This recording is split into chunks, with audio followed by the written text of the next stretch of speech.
I am going to be recording this, which just reminded me to hit record. So I'm going to kind of restart as people are coming in. There's a little icon on the left side that says "Tell a Little Bird." You can share this on your social networks, on Twitter. Let other people know about this. So what we're going to be doing is we're going to be talking about our personal stories living with ADHD, our struggles, our challenges, our successes, our kind of failing forward moments, our those aha moments that we've had, tips, strategies, things that are going to help other people understand ADHD, because ADHD awareness, when people really understand it, it can really make a difference in people's lives. So again, welcome. Thank you for joining me. Again, I'm Eric Tivers. I am the host of the ADHD reWired podcast.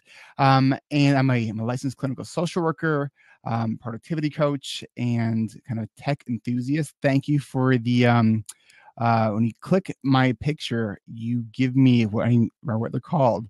They're not the hearts that Periscope does. They're the props. Yes, thank you. And so I hope that I'm coming through clearly. A couple people, Andrew was on here yesterday trying to help me out with getting the right camera working, and I got that figured out. So if you are wanting to sit in the seat, there's up to 3 other people can actually join me. So this is a panel discussion. So a couple of things before, if you do want to join me and share some of your stories about living with ADHD, just request to sit in this seat. Just know that the content, your stories may be shared on social media. So if you don't want to do that, then don't join and sit in the seat. So let me kind of start with sharing my story. I'm not sure how many there's probably many of you who are familiar with me. Some of you aren't. So let me kind of share my story, because this is what this is all about sharing stories. So when, I didn't know that I had ADHD until I was in college. My freshman year of college, my first semester, I got a 2.2 GPA, which, considering that I didn't really open the books at all, was kind of an accomplishment. But so my second semester, after being threatened by my parents that I was going to be pulled out of school, I decided to open up the books, and I did worse. I got a 1.8. And that second or my sophomore year going in, my parents threatened to pull me out, and something that I know that can be kind of a trademark of people with ADHD, tend to be pretty convincing, especially when we're highly motivated. So I was able to convince my parents to give me one more shot at school, and they did, thank goodness, because about a week or two before I started my sophomore year, I had a dinner date with a friend who was telling me all about that she was diagnosed with ADHD, and her story resonated so much with me and the struggles that she had. Things like where she would read and she couldn't absorb anything that she read. Things like she can focus on things for short periods of time, but then if she wasn't interested in that, she just couldn't get herself to focus. And so I resonated with a lot of those things. And it was the first time that I really heard someone sharing a story that sounded so much like my own story. And so I went that week and got an evaluation. And then I hang out one sec, stay right there. I'm going to let you in just a moment. And I went in and got an evaluation, and I was diagnosed with ADHD, and I had the inattentive presentation of ADHD. So I wasn't hyperactive. I was maybe a little bit impulsive, but not really hyperactive. So I was more spacey, and I wasn't typically a behavioral problem in school. I was disorganized. I was frequently tardy. I would do really well for a while, and then I would not do well for a while. So I got that diagnosis, and I remember, it's truly like it was yesterday. It's one of the most significant moments in my life. That first day that I took a tab of Adderall, and I was sitting in my college dorm room, sitting in this at this kind of brown leather, fake leather chair that I got from Goodwill. It was like $2 chair, it was squeaky, and I loved it. And I was reading this book called Crested Kimono. It was about the Japanese business family. And the reason that detail is relevant is because I remembered it. And I remembered I got to the end of this chapter, and for the very first time in my life, I retained what I read. And there is not a time that I tell this story that I don't get choked up about it, because there was life before that moment and there was life after that moment. And this was 15 years ago. And so a lot has occurred in the last 15 years that has brought me to where I am today, where I am helping other people also tell their story of living with ADHD, because it can be so isolating and we can feel like we are so alone in this. So that's what I want to do today. I want to help other people tell their stories. So I have Donna, who I'm going to open up the seat to in just a second here. And so Donna, just to remind you and anyone else who wants to sit in this seat and share their story, this may be used and shared on social media, both for my podcast, as well as I might also share this with the CHAD 1 in 15 million campaign, which is restarting since today is the first day of ADHD Awareness Month. So Donna, if you are okay with your story being shared, stay in the seat, and I'm going to open the seat for you here in just a second. All right. Hi, Donna. How are you? Donna, I don't know if you can hear me. I can't hear you, so you might need to check your microphone settings. But you are sitting in the seat. So I'm going to kind of keep talking a little bit, and I'll wait for you to kind of chime in. And I really would love to hear your story about living with ADHD. I'm looking for success stories. I'm looking for aha moments. I'm looking for struggles that you have. I'm looking for the thing that's maybe hardest about living with ADHD. I want to tell stories. I want to tell quick stories. I have Tom. Let's see. Tom is all right. Tom knows what the story is here with Blab, and you guys might know Tom Nardone from the Tom Nardone Show. He is a podcaster, blogger, and most importantly, to me anyways, he's a dear friend. So Tom, you're spinning here, so hopefully you're going to pop up here in just a sec. I want to welcome you. I want to welcome Donna. Donna, I don't know if you might need to check your microphone settings to make sure that we can hear you. All right. So, hi. See, ADD Essentials. I'm also reminded here. So on the right side, if you're on your computer, there is, you can write comments, mentions, or questions. If you have a question, please use the question tab. It'll be easier for me to track. And again, this is the first time I'm doing a live blab like this. So I'm sure there's going to be a learning curve along with this. So right now we have 65 viewers. 11 are in the room where they can interact. They can tap on my picture or anybody else's picture to give props. If you want to share your story, just request to sit in this seat. And just as a reminder that this may be shared with others. So if you don't want your picture, your name, or your story shared, then I would just then ask you just to enjoy and listen. You can write comments and questions in here. And also please share this on Twitter and your social media channels. There's a little icon that says tell a little bird. Please do that. So I'm not sure. Let's see if Tom's having any trouble kind of joining. It looks like Donna might be too. Donna and Tom, I'm going to kind of click you off here, and I'm going to ask you to kind of rejoin here and see if that helps. Here we go. I see Tom. Tom, can you hear me? Yeah, I can. All right, and I can hear you. You're sounding great. How are you? I'm good, man. How you doing? Good. I'm doing great. And let me see. Donna's trying again here, and let's see if we can get her on again this time. So Donna, you can maybe write in the messages there on the right side if you're on your computer, or if you're on mobile. You can. There's a way to send a message. If you're on your phone or if you're on your computer, just let me know. And maybe we can kind of figure out maybe in the chat on the right, some people can maybe help you out. I know it's the Andrea, which is at Drea, is able to help out because I know she's familiar with this platform. So is Christina Favre, and I'm sure there are others as well who are familiar with this platform. So we are all learning together. So Tom Nardone, thank you for joining me. Thanks for helping me test out yesterday. Oh, man, and that was fun for a little while. And then what happened? You had to go, and we booked it, man. Oh, sorry. I got seeing clients, kills all the fun. Yeah, I know. So, Tom, tell people kind of your story, from kind of where you are now to kind of how you got to where you are now. Um, when I was in school, I just had a really tough time.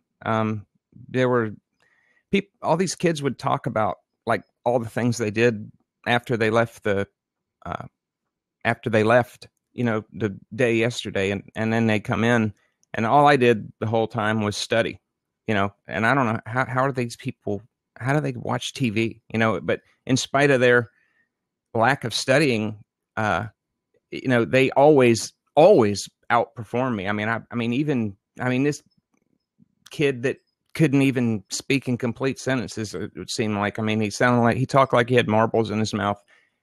He always academically just, I mean, I was always on the bottom, and it just never made any sense. A lot of it, so sometimes they'd send me home with homework, and they'd say, do the evens, and I'd do the odds, or I'd bring home the wrong book, or wouldn't bring the book home at all, or, forget the assignment. When we had to like read stories to take a test on them, it didn't matter if I read it or not. I wasn't going to get it. I'd always be thinking about something else when I was supposed to read it. But even if I did, but I'd forget to read it sometimes. And so I'd be on the bus at school trying to read like every other page, like maybe which Just trying to get the gist. I can't comprehend it when in silence reading every page. How am I going to get it on the bus reading every other page? But, I have to do something. So, I did care, at the time, but it never, I managed to get through school, and a lot of the way I got through school was cheating. I cheated. Matter of fact, I didn't have many friends, but in English class, I would have never passed 8th grade English. She had us reading stories all the time. And this girl that sat next to me, we had a code, and she'd tap her finger 3 times. That means question number 3. And then she'd bump my foot 1 through 4 times, and that meant A, B, C, or D. So if it was like, 2 taps, that's question 2.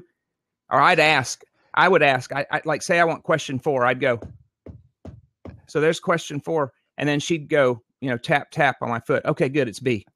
Think about the organization and the coordination and the planning that would be involved in that. It wasn't a lot. I came up with that. Echo.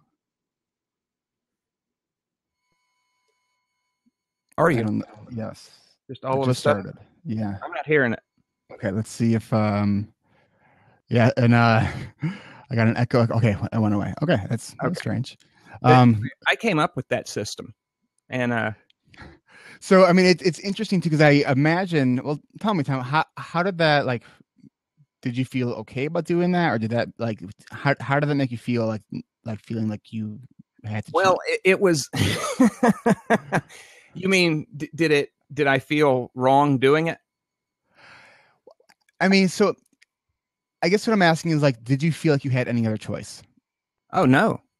I would have, in spite of the fact that, well, at least at first, in spite of the fact that I knew I was going to cheat on the test, I did still study. It wasn't every single question I generally, but sometimes it got to that point. It just got to, so you would study and you show up to the test. Yeah. It just, instead of becoming a place of learning, see, most of the whole time I was in school, I just didn't know why everybody else was there. I just felt like it was a place that I didn't belong there. I didn't know why. It just made no sense to me. I said, oh yeah, all these people, I guess they're supposed to be here. I don't really think I am. So I was, just sort of trying to fool everybody. And I did. And I got, it wasn't just that. There was plenty of, I in the 7th grade, I schmoozed my history teacher into being the teacher's pet, and he had me actually allowing me to leave. We had like 45-minute lunch period, and since I didn't eat, he allowed me to stay in the classroom, and he asked me to grade the tests. So I didn't even take my test until I graded it. I didn't even, I was just writing letters down. I never even read the book. So, cause I was failing miserably. I don't know why he saw that I was going from 30s and 40s to like 80s and 90s in his class the day that I start grading the test. Maybe he knew. He probably must have known. And he did like me. So and I think it's interesting. I was just to comment on that. That I think that the relationship piece is so important with, it's because you can have even a subject that you like, and if your teacher doesn't give you the time of day and see the value in who you are as a person. I mean, I know so many kids with ADHD who just will shut down in the class and say they don't care about the class if the teacher, is not willing to work with them in a way that might be, not the typical way of working with the kid. Because I mean, Tom, it's interesting. You and I are become very close friends, and in a lot of ways we couldn't be more different from each other. And it's like you wrote a book, right? I dream of writing a book. To me, like, writing is a struggle, right? I went to college, and you didn't go to college, did you? You no, tried? I did. No, I did a half a semester public school. I didn't like it, so I quit. Okay. And the thing Tom, that I love about you is that, like, you are, you're like the extreme mindful guy. You're like radical acceptance. Well, and we've talked about that before, about just like, and the not caring so much about what other people think.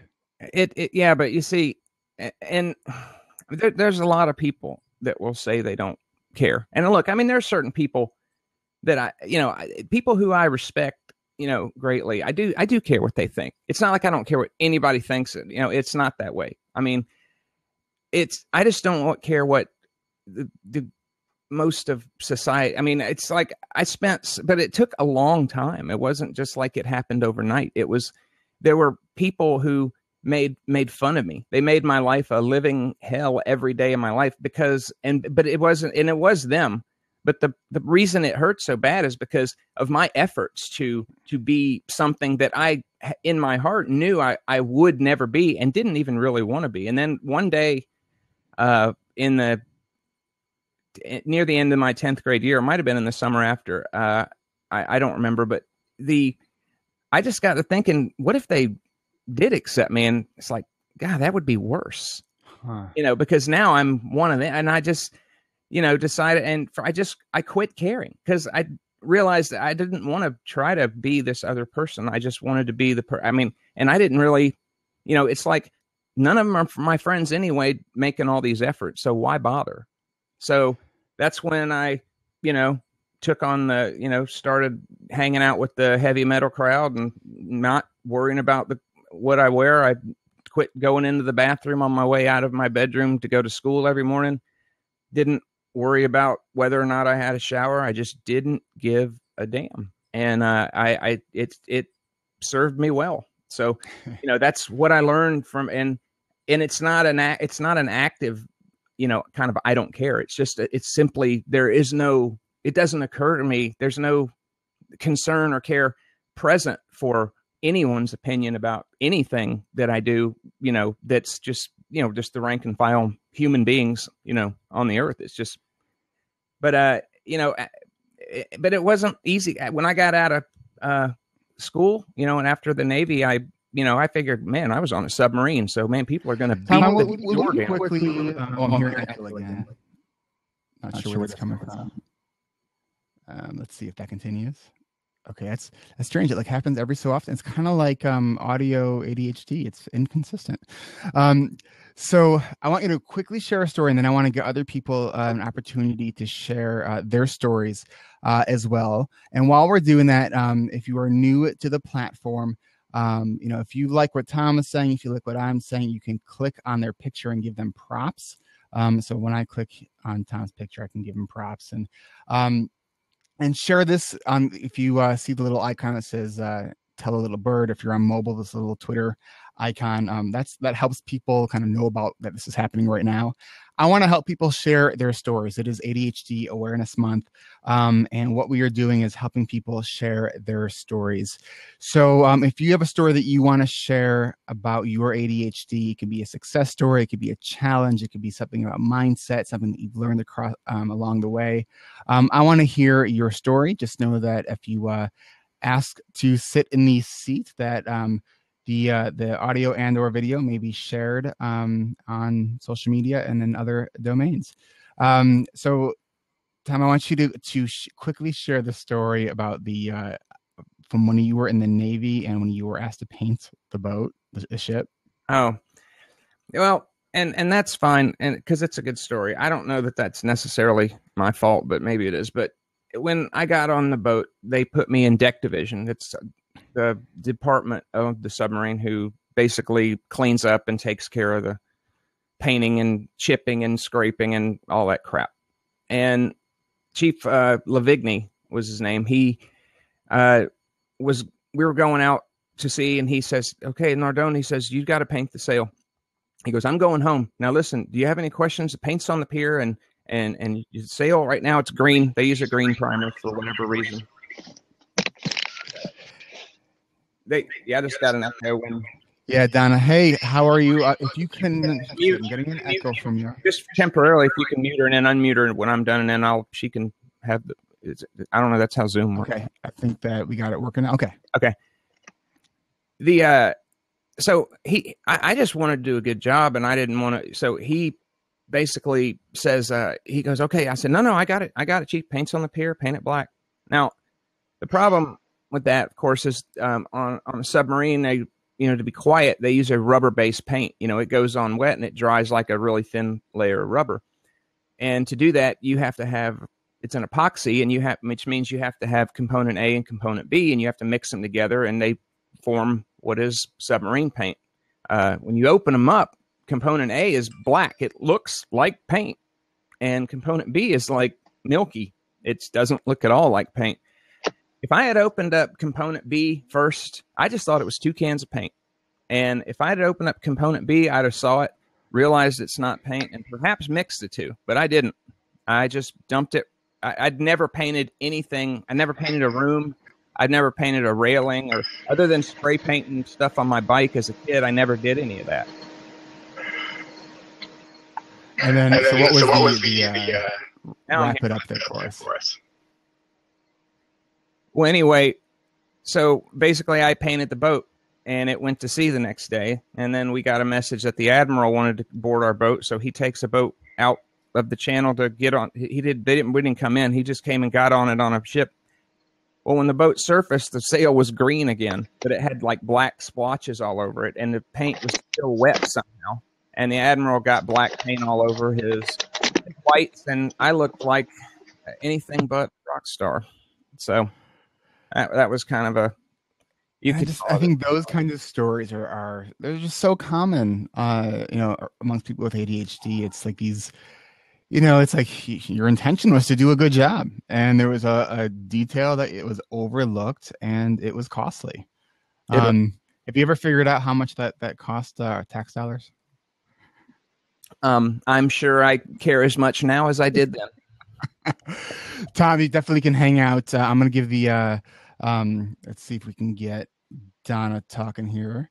Let me unmute her and see if we're not going to get any feedback. Sounds good so far. Donna, do you hear us? I do. Can you hear me? And we can. All right. Awesome. Thanks for hanging in there. Thanks for not minding me trying a few times.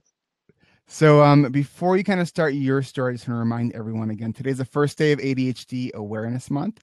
And what we are doing here is we are sharing stories about ADHD because I think when we can know that we're not alone, when we can relate to other people's stories, both our struggles, but also our successes, I think it's really creates community, and it makes us know that we're not alone. It decreases the stigma when we share the stories. Because we have a lot of potential to really do incredible things. And we also have a lot of potential to really screw things up. It's a matter of how we deal with those screw ups and how we learn from our mistakes and our failures.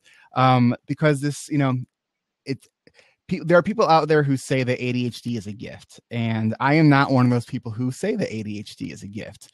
If I had a choice to get rid of my ADHD, I would say so long. Because but it's I've used it as I've made the best of what I have. I can't change it. I can only change how I deal with it. So it's I think we have a lot of would I be as creative if I didn't have ADHD? There's honestly no way to know that. There hasn't really been a lot of research on is there a higher creativity with ADHD. I mean, there's some notions that would suggest that makes sense because the other side of impulsivity is kind of creativity. You have to be a little bit inhibited or disinhibited to be creative.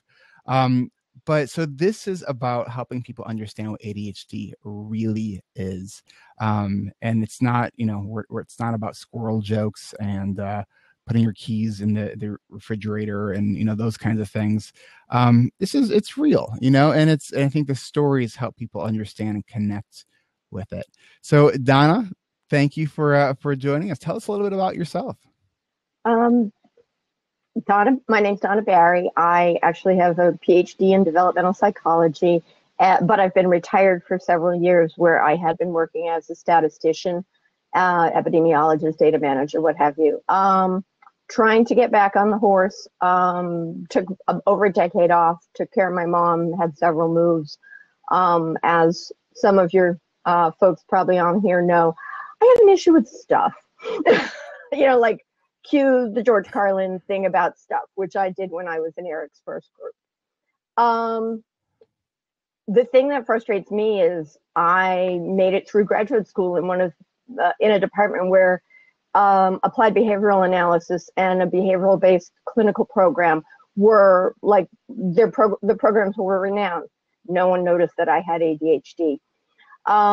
Somehow I was reading like a magazine article, and it was probably about Ned Hallowell and John Rady and their book. And I handed the article to my husband, and he said, "No, that's me." And I'm like, "No, sir, it's me." Long story short, it turns out we both have ADD. Oh, yeah. And I have the hyperactive type, and my husband has the 60-cycle hum type. 60-cycle hum type. That's... what's the joke when your husband says, when the wife says, "What are you thinking about, honey?" And the husband says, "Nothing." Believe him. So at any rate, I did your group, and it really, really helped me stay on track. I think that community and accountability and trying to think of the term that Doug mentioned yesterday, micro corrections, when we were chatting in the little small group on the side, that, if you have a daily thing where you check in with people, you didn't fall off the wagon for the whole week. Maybe you fell off for half a day or a day. And then you make corrections. And to me, that's really important. But the thing that's really in my head lately is a lifetime of having ADD and what it does to your psyche by midlife. My degree is in adult development and aging in a lifespan development program, and I've been wanting to connect the two, or three pieces really: the developmental psychology portion, the ADD portion, and the coaching portion. But recently I had someone who's really close to me who has been, very classically hyperactive, diagnosed in the 60s, put on Ritalin in the 60s, tell me recently that he had considered suicide and that he was hospitalized for it, which was really shocking. And so I realized that I feel pretty much all the same things that he feels about feeling like a failure, feeling like I never do anything right, feeling like I never get anything done. And I really want to hear from other people about how to overcome that and not feel like, well, half of my life is wasted. What kind of time have I got left? And trying to make the best out of the second half of life. And briefly, I just saw Rick pop on, and I've got to say, he has the most succinct, best definition of ADD or ADHD that he posted yesterday. And Rick, I love that you did it in under 3 minutes. I thought that was awesome. Rick, thanks for coming in. It's great to see you. What is that definition? Well, you have to watch the video. See in the back there? That's Jimmy. Hey, Jimmy, you're like the webinar tech guy, right? Yeah, and in the other room.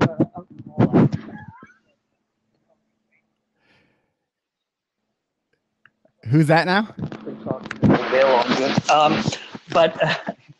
Or maybe not. So we did a video, because it's ADHD Awareness Month, we did ADHD Awareness Minute. And actually, I think can you post it? Okay. Oh, and here's Ava as well.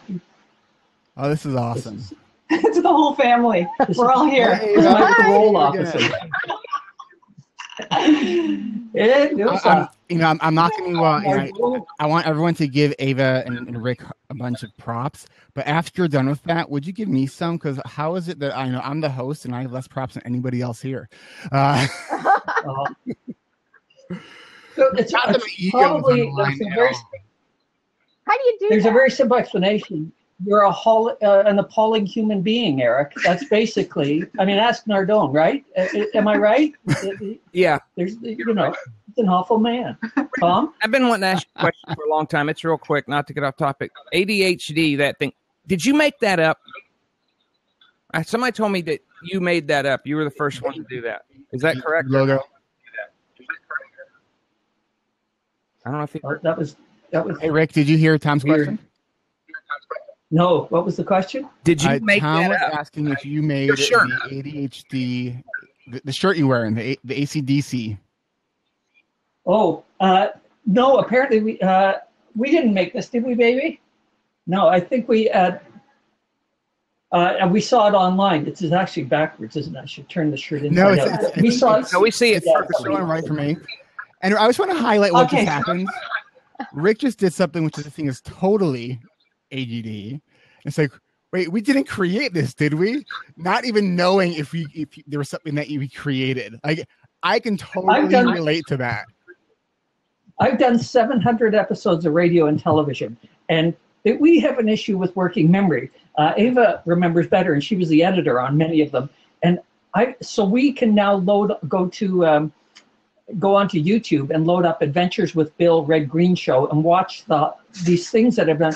And some of them I never saw just because, once you finish something, we're on to the next thing. Uh-huh. And other times it's just we never saw it. So I'm sitting here watching stuff I did 25 years ago. I have no idea what's coming next. So I'm laughing my ass off because I have when I try and actually stop and go, what was it like doing this? I have no memory of being there. One or two moments maybe, but. Okay, so I ordered the original shirts for ADD and Loving It, and then we started making our own on Totally ADD. This is not our design. There's many versions of this. There's a baby version that's ABCD. Someone had just told me that you came up with that. That's all.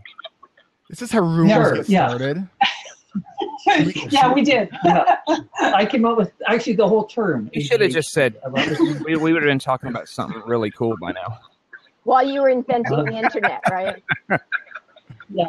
So if you haven't seen the video, it's ADHD Awareness Minute, and it's in the edge here, and it's me trying to explain ADHD in less than a month, and to do it in 1 minute. And we shot this yesterday and put it up yesterday or this morning. So and thank you, Donna. So glad you loved it. Oh, you're Thank welcome.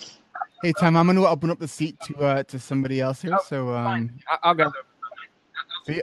Okay, I'm going to say goodbye as well. We're in the middle of editing. We're actually editing an epic video on medication.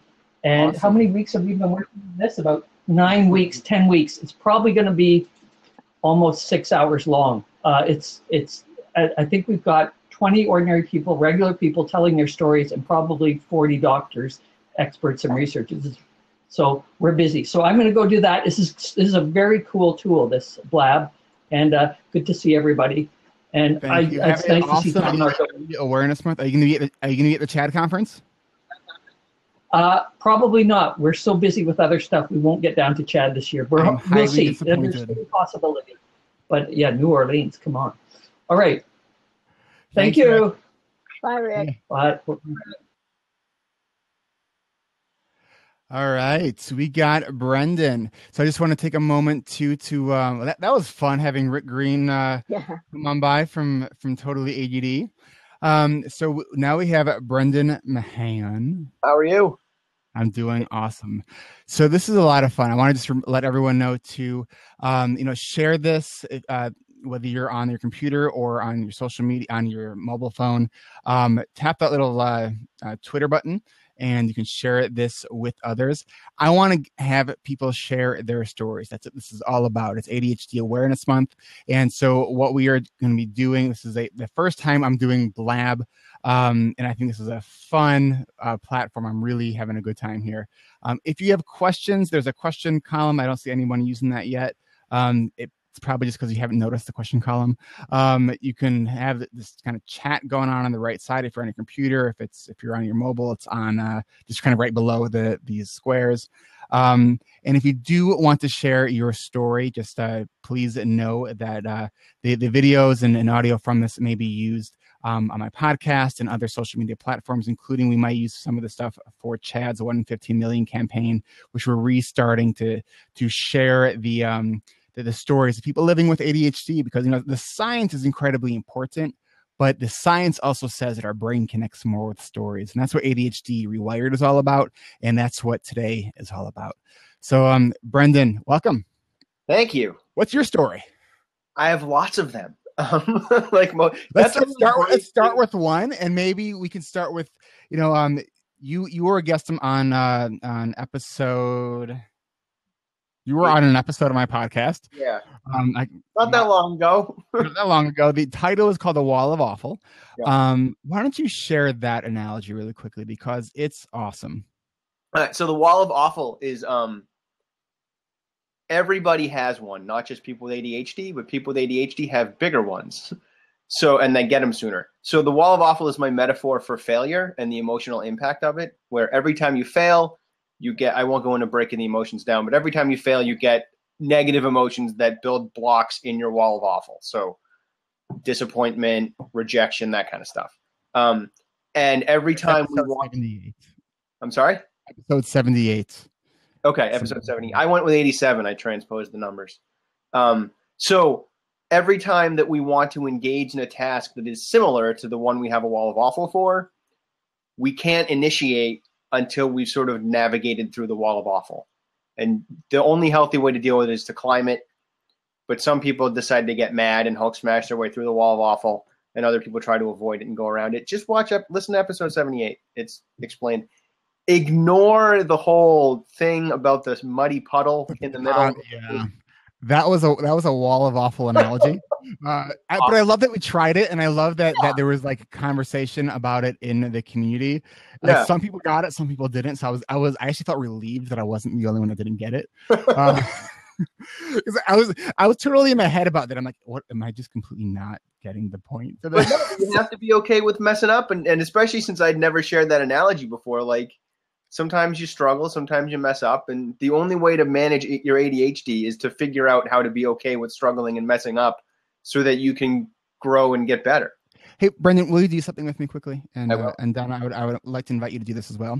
Will you stand up and do a failure bow with me? I'm gonna disappear, but doing our failure bows. We do it often, and we make it look good. So I've got a good story for you. Yes. That is connected to all of the stuff we were talking about. It's related to failure. Okay. Have you heard of Rich Lavoie? Mm-hmm. Or Rick Lavoie? Yep. Fat City.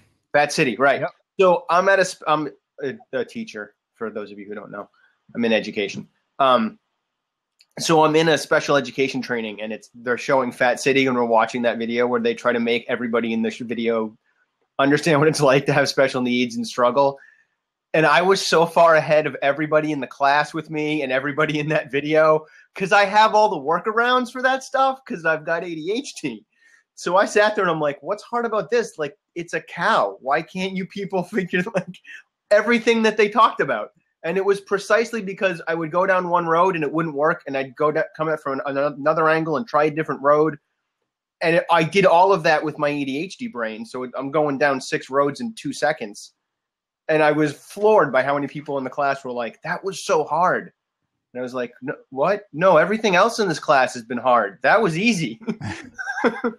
Well, for you, it's like that's like Right. that's normal, right? Yeah, exactly. Because I've learned the struggle and I know how it works, and that stuff I'm used to. When it's easy for everyone else, that's when I'm like, oh God, really? What?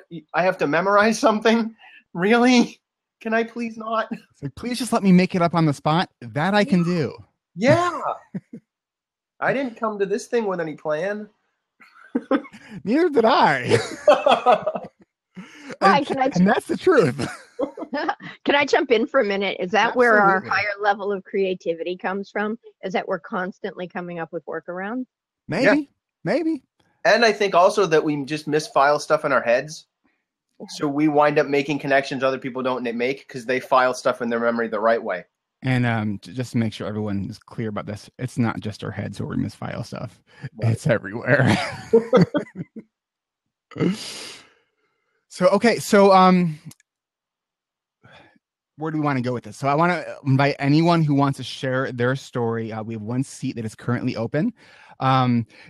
You'll be seeing on social media the 115 million hashtag coming around, and now it's ADHD Awareness Month. We are relaunching this. Really, what we're trying to do right now is just get people to share their stories of living with ADHD, because we know that the more people that share their stories, the less stigma there is about it. And there was an interesting, I saw at a CHAD conference, I think it was 2 years ago. It's all about stigma and mental illness. And one of the things this research presented was that when you initially share your story, stigma actually goes up first and then it decreases, which I thought was a really interesting just kind of insight into how stigma works, because it's scary. It's scary to share your story. But, I remember when I first started the podcast and I had what I'll kind of borrow Brene Brown's term. I had a real big vulnerability hangover. When I think it was after the sixth or seventh episode, I got an email from someone saying, thank you for sharing everything that you're sharing. And it takes a lot of balls to share what you're doing. And I was like, oh my God, have I shared too much? And it's like, it didn't even really cross my mind before that point that oh, this is kind of should I be sharing this? And I didn't have that fear again until episode, I think it was episode 55. It was, I forgot which episode number it was because I can't ever remember that. But the title was ADHD at 55 miles an hour, which has often been called the audio MRI of ADHD. It's where I brought my portable recorder in the car on my way to give a presentation while I was completely sleep deprived because I was in a coaching group launch. I had gone for 5 days in a row. I was staying up until 2 a.m. every day. I didn't have a podcast episode ready to go. So I brought my recorder in the car and just did kind of a stream of consciousness on the drive to this presentation. And I was scared to release this episode because I was in a bad place, and I shared it, and it was I don't think I finished a single thought on the episode. I got distracted so many times, and people continue to send me emails about that episode, thanking me for sharing that. I know I've said this on the podcast that particular I got an email from someone. Christina, was it you? Someone I talked to someone who I said, and I was sharing the story with. It's that was me that sent you the email, and now I can't remember who it was. And they said, thank you for sharing that episode. I was beginning to wonder if you actually had ADHD because you seem like you have it all together. And that's still to me, that was that's the best email I ever got. And I get emotional every time. Then I sent it. Eric. That was me. That was not you. That much I know. So, all right, Christina, how are you? Hey, good. I've got, I'm doing my own broadcast in about 15 minutes. So I'm not gonna, bore y'all with my story. I just wanted to say just to join in on the idea of our creativity. What I found for myself is because I tend to take things literally, even though I know the difference between literal and figurative, I take the literal, I turn the, a metaphor that a client will give me and run with it. and I will make it literal and say, how can we make this metaphor real? So for example, I had a client that said, I just want to be the Julia Childs of gluten-free. So I work with coaches and I do administrative support for them. And I ran with that. I'm like, and I studied Julia Childs. I studied what she did. How can we make my client like Julia Childs? And for me, that was like because I'm not artistic. If you would have told me a few years ago that I'm creative, I would have said, I don't believe that. But now I see the way my brain works when I'm asked to brainstorm or come up with ideas. I find one of those ways is, taking the literal, making the figurative literal. And that's what I wanted to share. That's my story. Thank you. Love it. Love it. And good luck on your broadcast. Thank you. Depending on what time I end there, I'll probably hop on there when I'm done here. I have absolutely no time that I know besides for my next client, which is not for several hours. So we could be doing this for a while. It's ADHD Awareness Month, and we are celebrating by sharing stories and doing it in very ADHD style. I have no end time. So that sent me down a fun rabbit hole with my relationship with my wife. That's a very ADHD thing, which is when we first started dating, right? We've been married for 11 years. We've been together since 2001. So that's 14 years together. When we first started dating, she made a deal about how she would never do laundry. Like I had a boyfriend. I didn't do his laundry. Even if we move in together, I'm not going to do your laundry. Da, da, da. About 3 months ago, I had a really busy day. And one of the things I had to do was laundry. And I was just venting to her. I'm like, and I don't even know what I'm going to fit in my laundry. And she's like, I can do your laundry. And I was like, no, you can't. Remember you said you'll never do my laundry. And she was like, Brendan, we're married. Like, calm down. And I'm doing your laundry. Because that was the rule. Love it. And I'm like, we want rules, but we want to rebel against them, right? Well, you're getting major props for that. Like, you're either pushing against it or you're like, that's the rule. I got in trouble too many times as a kid. I'm going to follow that rule until I die. It's I am so grateful for my wife who does our laundry, does the shopping. Now I have always told, because I hate shopping, like that to me is like, that's my ADHD hell, going to a grocery store. I go to the bad place real fast because my brain takes in every piece of stimulation, every item on the I hate the grocery store. It drives me mad. I go to the bad place. So I told my wife that, I'm so appreciative of her doing the shopping, but if she's ever getting tired of doing it, I'll be happy to take over, and I'm calling Peapod. So, which is a grocery delivery service. And to me, it's like, what is the cost of that? $15? Absolutely worth my time. It. Yeah. So it's we have to figure out the strategies that work for us. And I think the things that get in our way is our shouldy thoughts, the things that we think we should or shouldn't be doing. It's like, do what works, and everything is up for negotiation and renegotiation. So if, your partner has agreed to do something for you and this is working, I think always have the conversation, be open to, this was working for me, but I'm sort of getting tired of it, because you don't want that resentment to build. Because that's, that could become a sneaky kind of toxic element in a relationship. So, relationships are it's a dance, and sometimes we step on each other's toes, and, that's okay, because we can say, I'm sorry, and we can try to do the work to make it better. So, then I want to give other people a chance to I'll hop out. I'm going to go get ready for mine. All right. Good luck. And, thanks for coming in. Hey. All right. So we have one seat open now. I'll bounce too. I'll give someone a spot. All right. So as a reminder, this is the first day of ADHD Awareness Month, and we are sharing stories about ADHD. And if you have a story that you would like to share, someone asked a question. Let's see.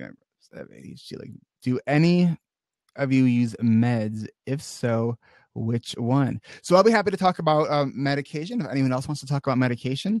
And I want to be really clear that any sharing of medication related stories is just your personal story, and is not to be confused with advice in any sense of the imagination. But I do think, again, it's important to hear stories. And the reason I think it's also really important to clarify that is, you may have, I think this happens often, you have a neighbor or a friend whose son was on medication and they had a bad response to it. And then all of a sudden, and this is what our brain does. Our brain connects more to personal stories than it does data. And that's we have to understand our brain's natural biases. So when we respond emotionally, we're going to connect to an emotional story more than we will data. And we have to understand our brain's tendency to do that, because it doesn't serve us well in a lot of situations. Because if you hear one person's bad story, or you read a sensationalized story about medication, say in the New York Times, which by the way is the worst place to get information on ADHD. There is someone on their editorial board who clearly has a vendetta against ADHD, and the stuff that comes out of that paper is garbage. I think people should know that.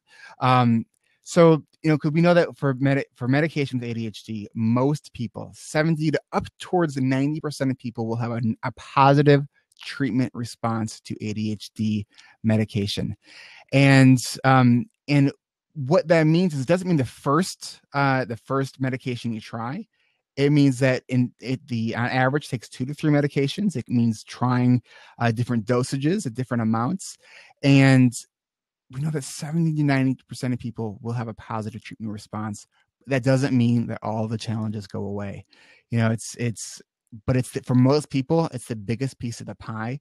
We know that evidence-based treatment for ADHD has to do with a multimodal treatment. It has to do with medication. It has to do with behavioral strategies. It has to do with environmental strategies, accommodations, exercise, sleep, eating the right kinds of foods.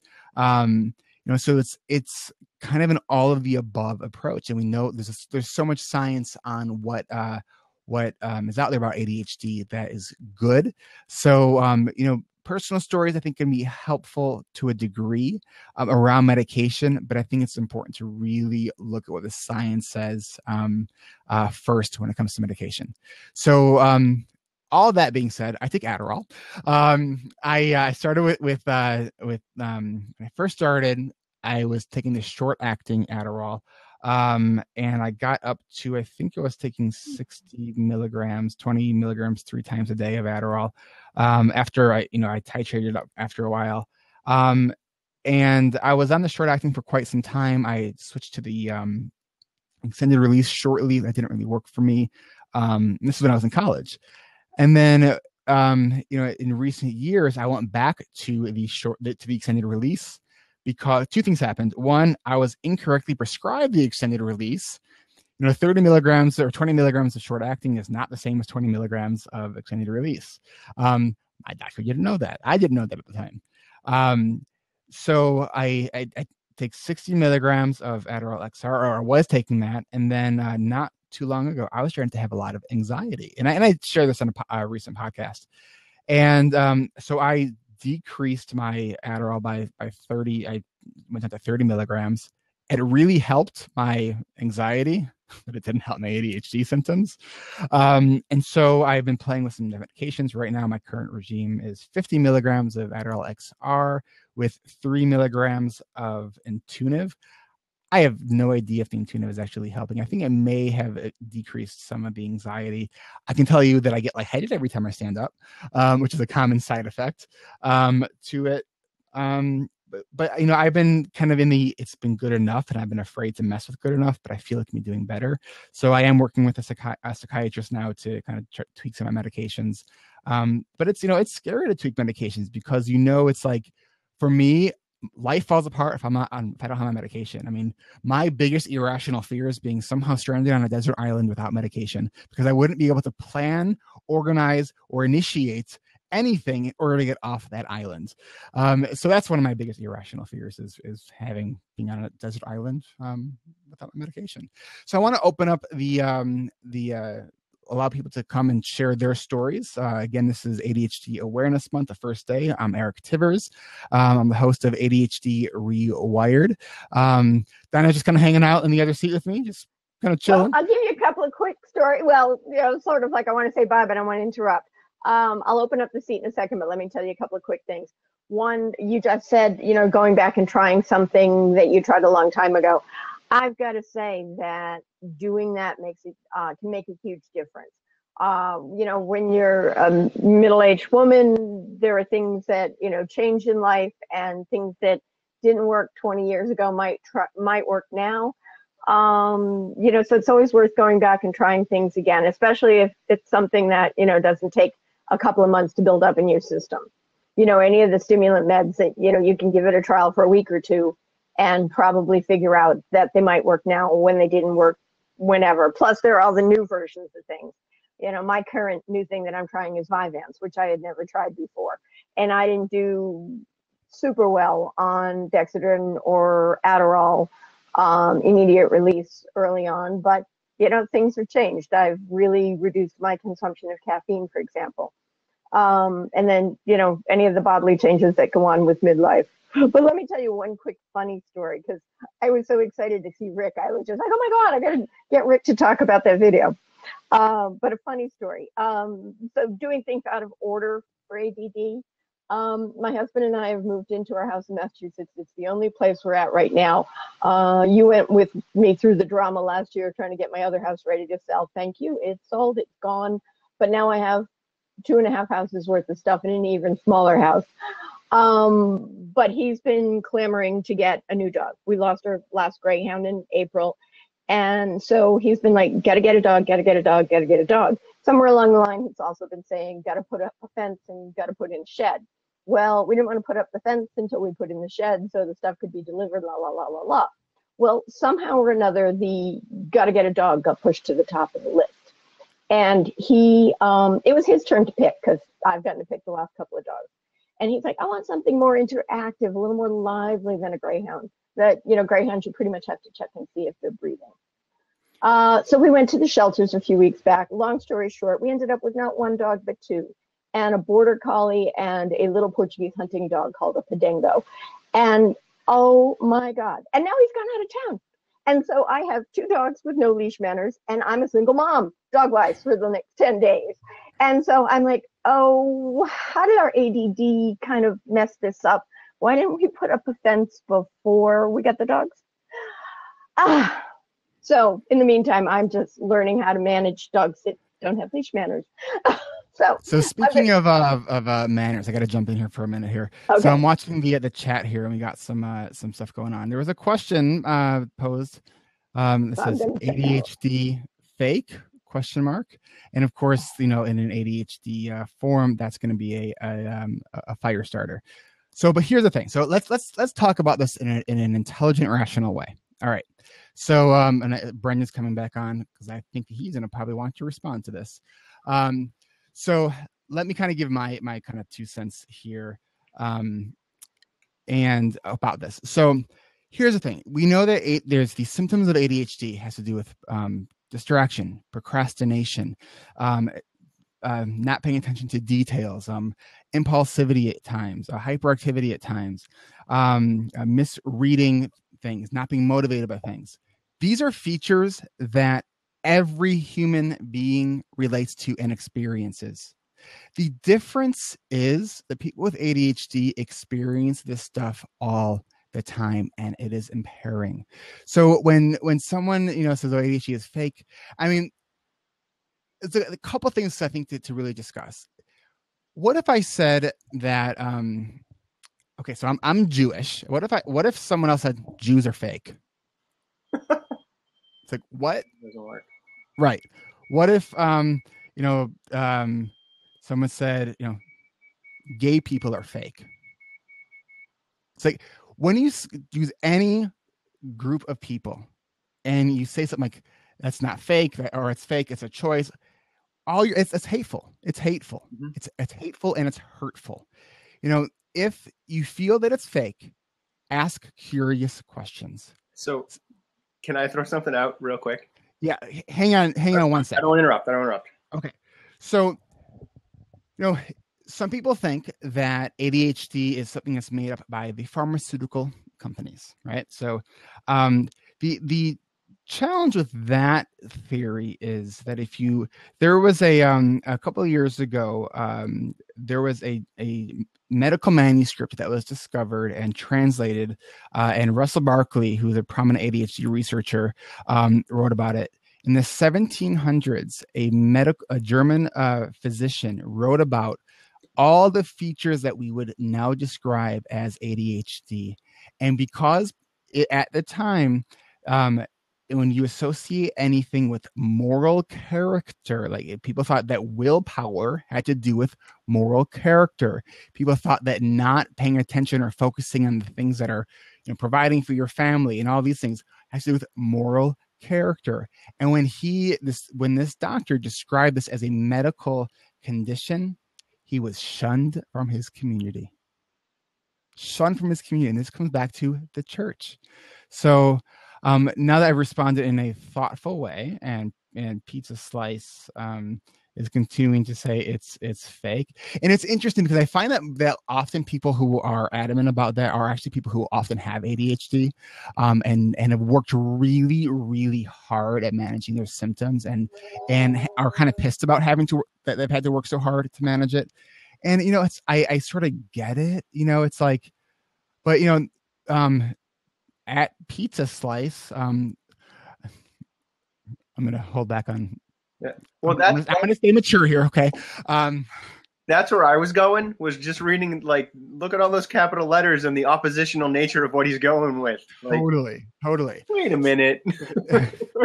I mean, so, okay. Brandon, go ahead. I'm gonna take a breath. I'm gonna back you up, and I'm gonna back it up in a way that's. I hear ADHD is fake too, right? And it drives me nuts. And the reason people say it, I often get, well, I have trouble focusing.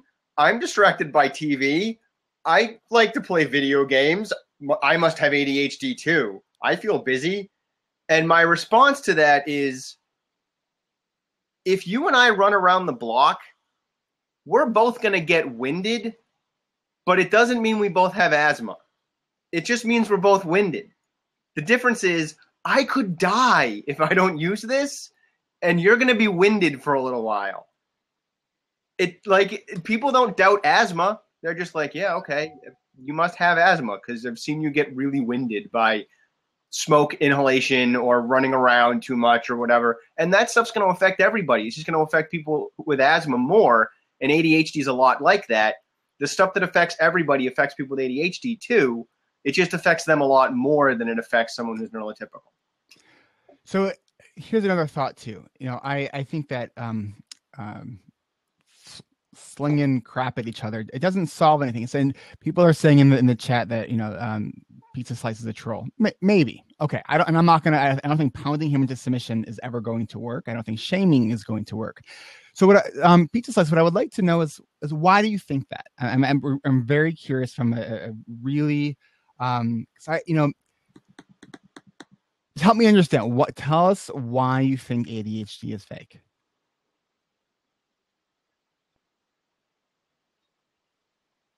And I would even invite you to sit in this seat because, here's the thing. We can't, stigma is something that is an issue in any issue related to mental health.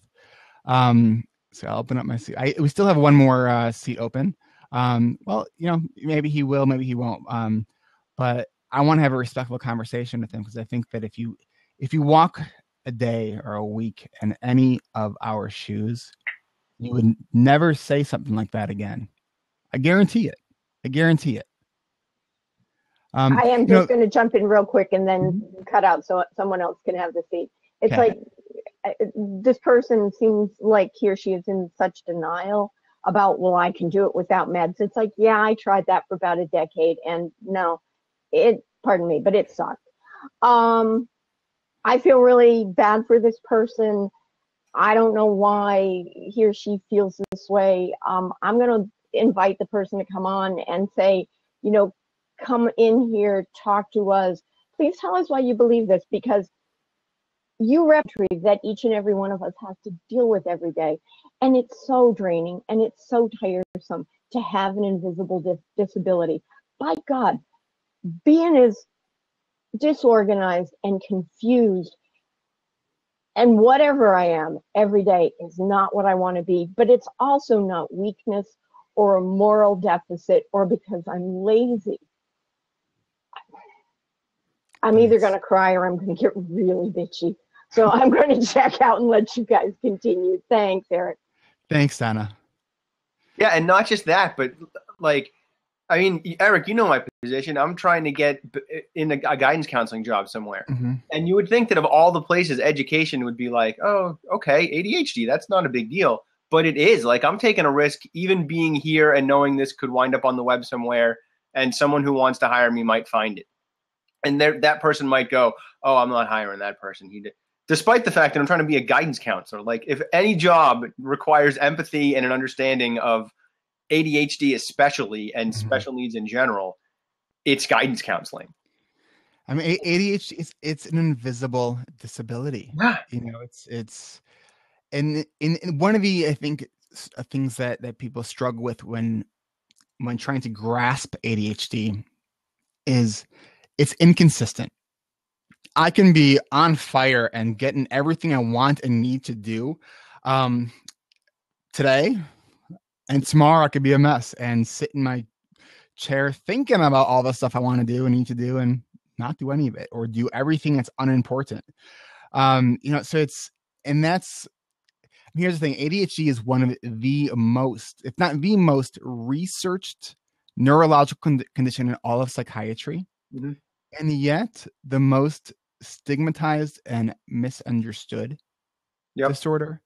There is so much brain. I think it was about 10 years ago. There was a treatise signed. Is that the word? Treatise? Treatise. Both of those are a thing. Okay. Signed, it was like 100 and some researchers and doctors from around the world, but I think through the World Health Organization. That's a treatise. Saying that ADHD is a real condition. There's so much. It's not a question. Is it real? It's no longer a question. It's right. Not. I mean, unless you don't believe in science, and then that's. I mean, I don't even know how to answer that. Let's be honest. There's plenty of people out there who don't believe in science. Like that. That doesn't even make sense to me. Like, what does that mean to not believe in science? You don't believe in the process of hypotheses, observation, taking data, having independent and dependent variable. Like, well, part of the problem is science doesn't have marketing behind it. In the same way that, like, we need to make science trying to sell stuff that hasn't been researched has marketing behind it. Right, and that's a great point too. It's it's like, talk about like marketing and ADHD. It's, I think, one of the most harmful words in the realms of marketing and ADHD is the N word. Natural, all natural. Because I'll give you a pile of dirt because that's all natural. Yeah. I'll give you cyanide, that's natural, and that'll kill you. Right. So natural, I call it it's the warm security blanket of treatment. It feels good, but it doesn't do anything to actually help you. Well, and like my favorite one that I keep banging my head against is essential oils. I've come across so many people who are like, I use essential oils and my kid is much calmer and more focused. And I'm like, anointing his big toe with oil is not doing anything. What's probably helping is the scent that the oil has might be calming and soothing. The fact that you're giving your kid that much focus and time when you put the oil down their back or whatever, that matters. And the touch matters, that quality time with physical touch, all of that matters. But you could be doing it with baby oil and you save a lot of money and it would still work. And you don't need to do anything with their big toe. So I want to respond again to my friend Pizza Slice over here. So engaging with people who are hecklers actually stimulates my brain and allows me to focus. So this is a little bit of fun, actually. Thanks, Pizza Slice, for playing with me. So he says, science is not always 100%. They save the Earth. I think he meant this. They say the Earth is 10 billion years old when the next year 10 million. How do they know? They don't. So it's interesting because, it's when we talk about the science of ADHD, okay, we're talking about the power of statistical probability. And you have to understand a bit about how that works, because in anything in science, you have to look at it to the best of our knowledge. Okay. There is people are looking for certainty, and that just doesn't exist. You know, you're dealing with all these variations, you know, and one of the challenges with all mental health is that, you know, people want certainty, like they can get a pregnancy test where they either are or they aren't, right? In psychiatry, to this day, the state of the art really is statistical probability. And when you really understand how that works, it makes sense how valid it actually is. Will there be better ways in the future to diagnose and assess neurological conditions? I have no doubt in my mind that there will be. But when we know that when someone has, say, these 6 out of 9 features, and it goes on for this amount of time, based on the probability of thousands and upon thousands of people who have been sampled, that you come to the diagnosis. So with ADHD and with like anything else, here's the thing: there is no test for ADHD. So, maybe a pizza slice, you're thinking, well, you're proving my point. It's like, no, what I'm telling you is that this is nuanced, and that to understand how this works, you have to understand there are assessment tools that we use that help us come up with diagnoses. And this is true for any condition. Okay, at this point, there's not a brain scan that can be taken on an individual person that can assess ADHD. Although we do know that in group study, there are significant and profound differences in group study on brain scan, but there's too much individual variability on that for it to be useful as an individual diagnostic tool. So, I just think it's important to understand the nuances of this. And there are going to be people that say that ADHD isn't real. And I think that, no, you'd work at Pizza Hut. I just think it's important that we engage people in intelligent conversations. I agree. ADHD is a lousy name, and I absolutely agree with that, because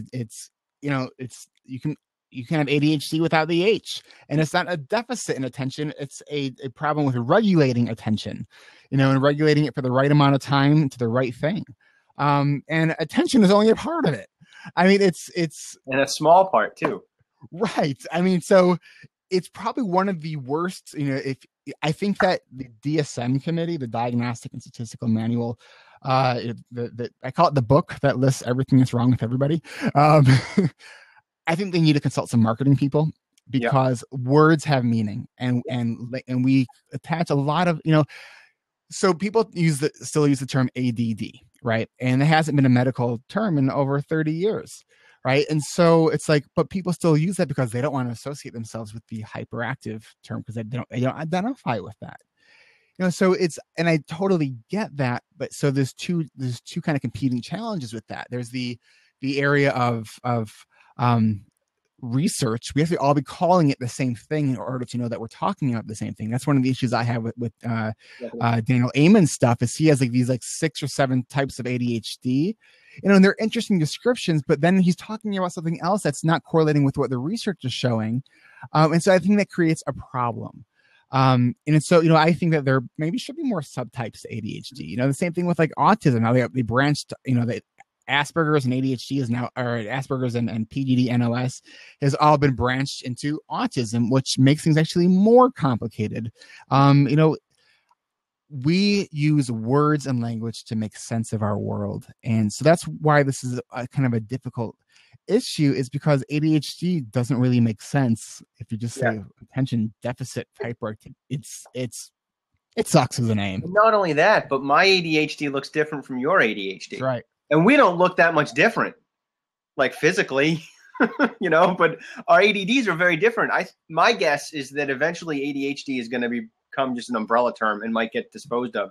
Because like you were saying about nuance, eventually they're going to be like, there's this one, and there's this, and there's this, and they all kind of look the same, but they're actually coming at the problem from very different angles and having the same result, but coming from a very different place.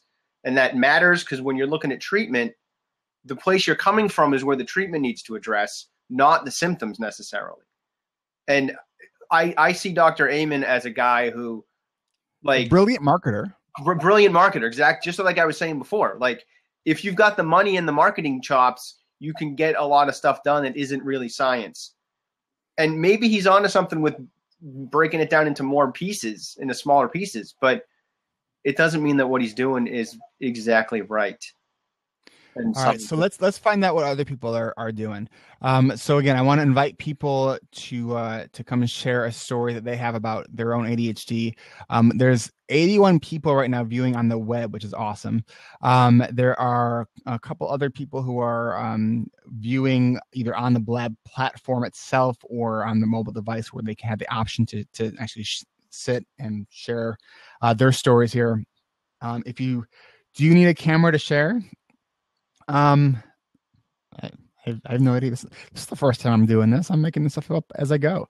I'm gonna say maybe. I mean, maybe it'll just show an icon. So I think that's 81 people who have viewed. No, I think that's 81 people are viewing on the web and 5 people are here live in the chat. I think I'm holding no. I have like a 74% assurance to that, and most statistics are made up on the spot. So okay, no, it's 81. Okay, I can't say either way. But major hole. My brain can be so mature sometimes, you know. I'm sure his brain is equally mature. That's where the name comes from. So you can try to sit in the seat, just to remind you that the content for this will be used in other ways. So if you don't want your name or information or story shared, don't sit in the seat. Sure. Okay. So if you have other questions, let me tab over to the question tab. I'm not sure if anyone's been using that. Can I share a story while you're doing that? Sure. Or an anecdote. So going back to the supermarket stuff and about how much you hate it, I've used the supermarket as a metaphor sometimes, because have you ever gone to Target? Target is like wicked peaceful. I know so many people who go to Target just because it's calm and soothing. And the reason is that Target doesn't play music. Target is just silence, except the people in the store that might be talking. They don't play any music. And it's a lot like your brain. Like I use it as a metaphor for the brain, when your brain is just keeping up this constant sort of background chatter of thoughts. And you know what? You got to go to your brain's target and you got to just quiet down those background thoughts, and it'll be so much more peaceful. I find that so interesting, because there is nothing about the idea of going to any store that sounds peaceful to me. Go to Target and see if you have a different experience. I've been to Target. Okay. I don't know if I would say there's, you know what, there's one of these high-end kind of foo-foo grocery stores that I actually really liked. They had like really nice wood floors. The lighting was really mellow. It was very it's like I can do this, and it was small. I can do small. Yeah. Like, to me, the worst store to me in the world. Well, there's a couple, but what's the IKEA? IKEA. Oh wow, yeah. And because the first 20 minutes I'm in IKEA, I'm like, this is awesome. I can look at everything. And then I'm like, I've seen too much. Get me out of here. Where is the exit? And you have to, so you find this thing, then you have to remember the tag. So you go find the item that you have to go look for, and then you find something else, and you forgot even why you went there in the first place. And the IKEA that is near me in Schaumburg, Illinois, the 3rd floor of IKEA vibrates. And it makes me it just does crazy things to me. Is it up so high? What? No, I think it's their ventilation system. Okay. And it's just this really I just feel it through my body, and it gives me this really bad vertigo sensation. And it's just there's no amount of Swedish meatballs that's going to make that feeling okay. And I think that's the other piece of ADHD that a lot of people aren't talking about, or at least it's not in the kind of the mainstream research, is the sensory processing parts of ADHD. And that's a huge part of it, because it's how we're taking in information. I mean, a big part of ADHD is our ability to process sensory information in an efficient way. It's like my brain takes in everything. Most of the things it's taking in, it doesn't need to. I would really wish that it wouldn't. So, okay. Mark is on audio. Is that a beret or a speech bubble? It's a flat cap. It's a flat cap. Okay. It's the Hey, same Mark. thing Samuel Jackson wears. Got it. All right. How are you, Mark? Yeah, been better, but I'm good. Tell us what's going on. We're here to help. Well, I figured once we got onto this topic of medication, reminded me of a good story from college, which was about this point like 7 years ago, that I figured I'd share. Okay, let's hear it. This was about the time when people, especially college students, it was the start of when people started buying their friends Adderall so they could study. And so they would take the semester off, and then when it came to the exam, they would just take the Adderall for 2 days and just study for 48 hours straight and some of them get A's. Don't know how. And I was in a class the assignment was basically write the most personal story you're willing to share. And that was the assignment. Okay. And the professor, she was some grad student. I don't know that much about her, but her whole idea behind this was she'd done this before and had gotten I think she was some Asian student who was from somewhere, actually born and raised in Asia, came here for college, very repressed, who was gay, got her to, when she wrote that out, actually caused that girl to open up to her family who was never going to accept it, and just caused her basically changed her whole life. And so she wanted us to try to do that for people that needed it. And I just went through the whole thing, went through it and thought about it and decided I'm going to write about this whole medication thing because I just seen it going on, because I realized it was bothering me. It's partially because it was bothering, partially because I realized how little I get done without it. I'd lay around and watch TV all day, and that's, especially when you're in college, you're supposed to be doing homework, fairly useless. And so I wrote the whole thing, and she came up to me after, and she's like, I want to talk. She told me she wanted to have a little private conference with me, and I wasn't sure why. And she brought the paper out, and she's like, I didn't know that was a thing. I didn't know people used it to study. You really need this? I'm like, if I don't, I'm literally useless. And I explained the whole thing to her, and it just basically changed my opinion on a lot of that stuff. Like, I've just been like, before that, I'd been like, whatever, so what, I don't care. If you don't want to take your medication, whatever. But now it made me understand how important that was, and how I do need this, and I do need to be careful about this, and I do need to focus on it. It took a while, it took a few years for that to sink in beyond I need to take my medication so I don't fail out of college. But once I got there, it made so much more sense about why these things are the way, why I was working so hard to make sure I got my medication refills every time, why I was doing all of that, why my parents pushed me to make sure I did that all the time. And I still don't understand why people, right there, if someone needs an explanation of how does medication work, there you go. Thanks for sharing that, Mark. I appreciate you sharing that story. And medication diversion is a problem. And and one of the things that I think for if this will be rebroadcast at some point. So for anyone that's currently listening or listening later, if you're a college student and you have ADHD and you have a prescription of ADHD medication, I have a request. One, please do not tell anybody that you have this medication, because the temptation for people to buy it from you and offer you money for it is going to be too strong. Two, we need medication for planning, organizing, task initiation, remembering, and all those things we need to do to get our prescription filled, because people are diverting medication. So because of medication diversion, it makes it hard for us to get our medication.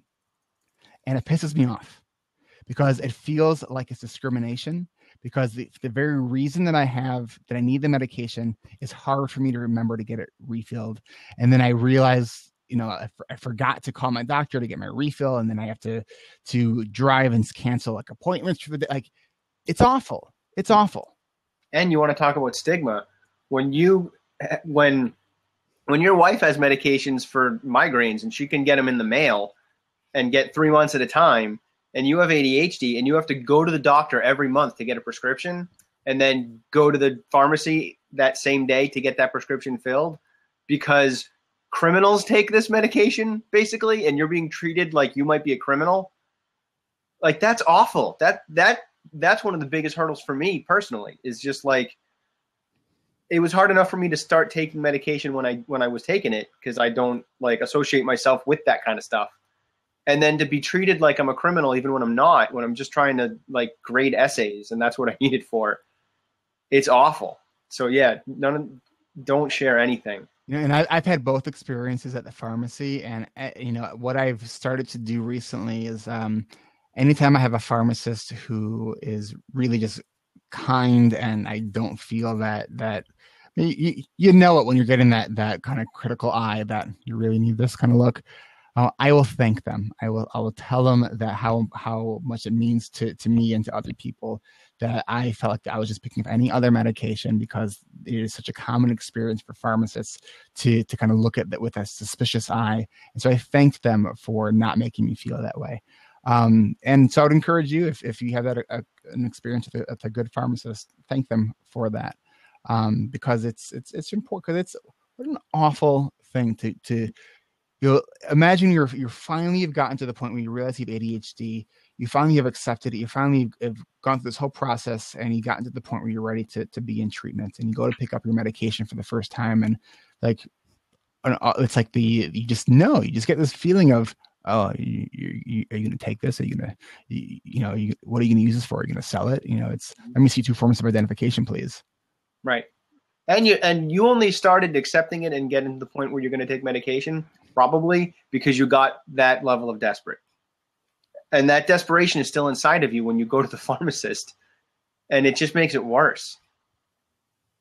I'm lucky that whatever childhood incidents caused me to get diagnosed as a child. So the whole taking medication daily, and then once I was in the teens, going and helping get it, that's just, I don't have any of that, because pharmacists, I don't care what they think. It's their job to give it to me. And unless they're out of it, they're going to give it to me. And that's and that's the only portion I focus on. And right. So I've gotten lucky in that way that I had enough medications and things, and different things happen in my family and all that stuff, that going to the pharmacy and getting medication is not something I think twice about. It's an inconvenience, and I have to remember to do it. And that's the part I have to remember, but I'm not. To me, I don't want that to be a minimized I just have to start doing it at like 40. Because I mean, that remembering, it's like when we think about how we even just said, it's like I just have to remember to do it. That word "just," it's like that's hard to remember to do. And then the shame of, how did I forget to do that? Like, I still occasionally will like realize I'm on my last day of medication. I don't have any. Like, how did that happen? Yeah. It's like it completely just like I don't know. It doesn't happen often, but it does happen. When I was in college, I used to be able to get mail order 3 months prescriptions sent to my address. They, I think that some states can still do that, and it's a state by state issue. But man, would I like to be able to have that now. Mm-hmm. That's why I always use the Monday, Tuesday, Wednesday pill box. I do that too. Exactly. Then if you forget, oh, it's still in there. I didn't take it today. At least I know. And when you get to the end of the month, and you're like, Monday, Tuesday, I don't have any more pills. You know what I mean? Like, oh, I got to go refill it. You know what I just started actually doing recently? When I'm on my last week of medication, when I fill up my week pill container and there's nothing left in my pill container, I'll take a rubber band and I'll attach the empty bottle to the pill container. Nice. I've also done it where I'll clip it on one of those like magnetic clips and put it on my front door, the empty bottle. So I've done both. Stick it in the car on the dashboard or something, or yeah. So yeah, it's it's a difficult issue, and I wish there was I had a better way to advocate for our need and a change of policy about this issue, because it does feel like discrimination to me, very much so. And I don't think it's right that just because people are diverting it, that the people who need it should have to suffer the consequences from it. I mean, I understand why they have to keep it so regulated. There's one, yes, people abuse it, and two, the very close relation to, especially the stimulants, to illegal drugs, which cause people lots of problems. But I'd also say I'd be personally perfectly willing to go through some sort of, even if it's extended, screening process to let them do things like give me refills and mail it to me or whatever. And but I understand why they can't do that as well, because the person who wants it to sell it illegally is probably more willing than even me to do that. Maybe. I don't know. It's definitely not a, there's points on all sides of the issue. Right. It's And I think part of it is when more people understand that ADHD is a real thing and that it's not just, people aren't just taking these medications as a performance enhancer, and they understand the challenges, the real life. Not to be over dramatic, but ADHD really can be an issue of life or death. Untreated ADHD can kill you. And I don't mean to be over dramatic, but that's what the research says. Yeah. Just driving the car when you're distracted. Yeah.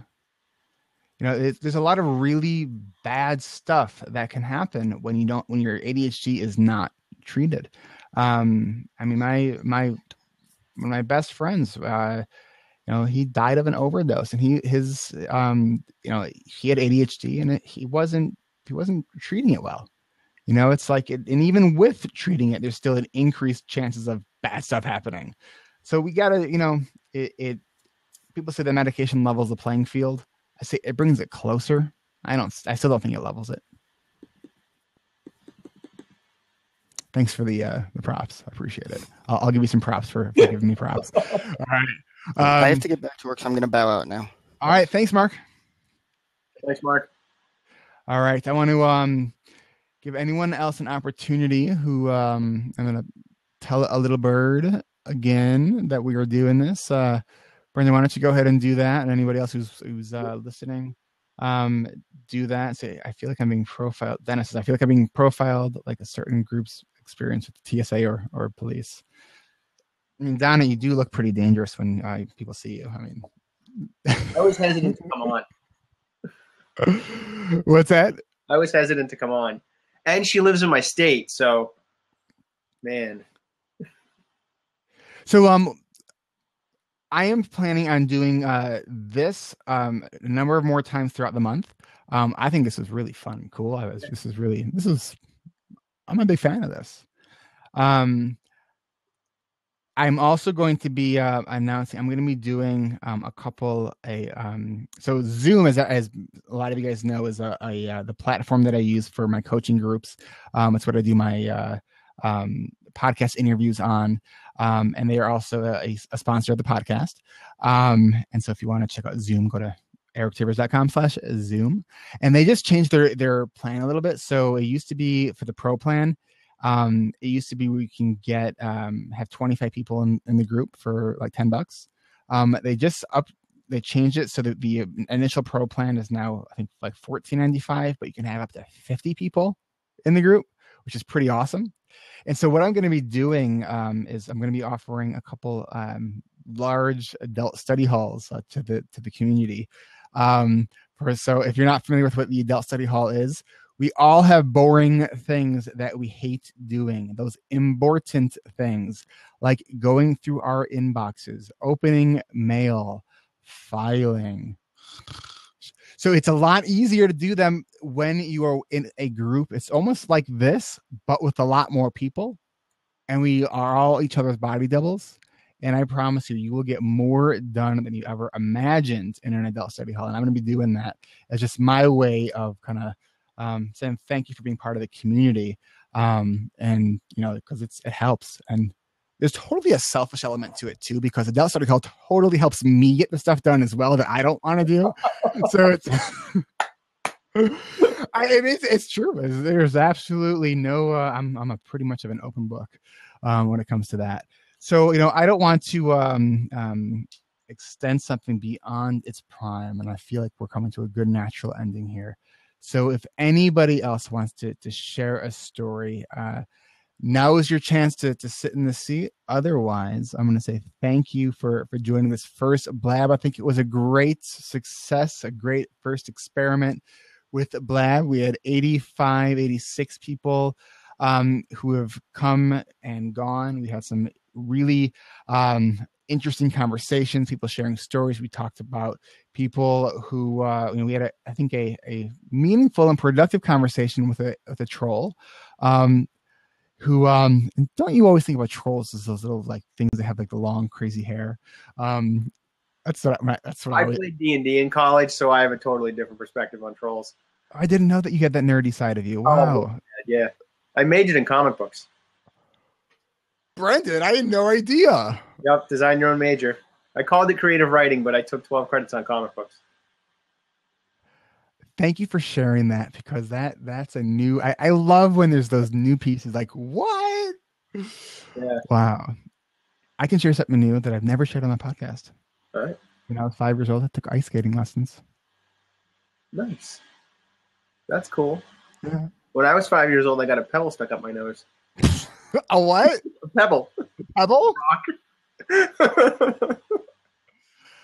And that is ADHD awareness. We stick pebbles up our noses, and I think, I don't know if it was me or my sister, but like ate like a bottle of Flintstone vitamins. Yeah, I think my sister maybe. But okay, so my brain's just going on tangents, which means I need a break.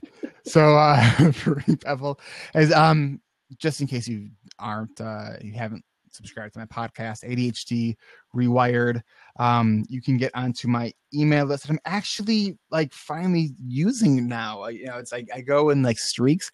I've been creating videos, short videos, which I don't know why it took me so long to really figure out I should do that, because I'm way better doing like off the cuff, just quick videos than I am writing. So that's working for me. Be looking for this over the next month, the 1 of 15 million campaign, because there's going to be more things kind of like this, where you're going to be sharing your stories. And if you want to find more about the podcast, ADHDrewired.com. There's no space. I just ran out of room on the note card. So it's on iTunes, Stitcher, and I'm now on what's the new platform that I'm now on? Blab? No, but yeah. Tune in. It's like you can stream radio as podcast. They have police scanners, which is totally addicting. Wow. There was I don't know if you guys if you heard the on the news a couple of weeks ago, in Fox Lake, Illinois, with the police officer that was killed, and there was a manhunt, and they still haven't found. So that, like, I'm right next to Fox Lake, so like there was like days where like all night long I'm hearing helicopters over. So I was like I was listening to the police scanner. That stuff is like crack. Oh my gosh, like hours I was listening. I couldn't turn it off. It's like, it was dangerous. Yeah, it's so, but I'm on TuneIn Radio now, so hopefully you won't hear me on the police scanner, just on the ADHD Rewired podcast. So Brendan, thanks for hanging out, and Donna, thanks for hanging out, and everyone else who shared their stories. Tom, I don't know if you're still here. Thanks for hanging out. I'll see you all on Facebook, Twitter, and all the places that you guys see me and hear me. So thanks. Bye. Bye. And now, how do I find the end of this? So thank you, everyone. And don't forget to follow me on Blab, so you'll get notified of other Blabs that I do. Bye.